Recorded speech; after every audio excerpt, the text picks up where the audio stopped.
মামুনি তুমি কি খাচ্ছ? কি ওটা? Tomato sauce.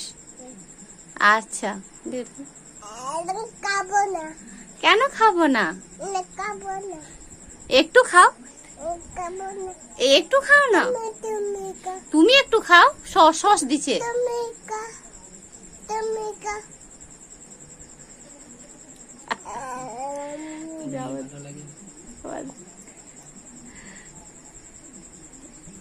আবার দে একটু ভেঙে।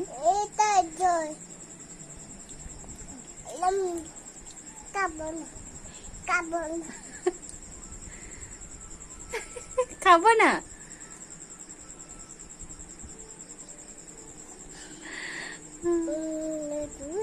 তুমি কি শুধু সস খাবে সোনা?